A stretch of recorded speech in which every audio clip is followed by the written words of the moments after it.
बोनजोर्नो, मैं दाऊद पाकिस्तान से आप सब लोगों को ये बताना चाहता हूँ कि मैंने अपना प्रैक्टिकल एग्ज़ाम पास करके ये लाइसेंस बी हासिल कर लिया और इसका शुक्रिया अदा मैं सिर्फ़ और सिर्फ सर अमरीश को करना चाहूँगा। जिस तरह से इन्होंने मेरा साथ दिया, जिस तरह से इस सफ़र में इन्होंने मुझे गाइड किया थ्योरी से लेकर प्रैक्टिकल एग्ज़ाम तक, मैं इनका बहुत बहुत शुक्रगुज़ार हूँ।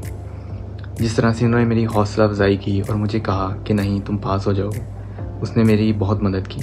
और जब मैं एग्ज़ाम दे रहा था प्रैक्टिकल, तब भी सर का ये जुमला मेरे दिमाग में चल रहा था और मैंने सर की वजह से ये एग्ज़ाम पास कर लिया है। और जो लोग भी ये वीडियो देख रहे हैं, मैं आप सबको ये बताना चाहता हूँ कि अगर आप भी अपना लाइसेंस हासिल करना चाहते हैं तो जल्द से जल्द सर अमरीश से रब्ता करें, क्योंकि मुझे लगता है कि इनके जैसा टीचर इस पूरे इटली में नहीं है और यही हैं जो सिर्फ आपकी मदद कर सकते हैं। तो जल्द से जल्द सर से रब्ता करें और अपना लाइसेंस हासिल करें और अपनी ज़िंदगी को आसान बनाएं। बहुत शुक्रिया।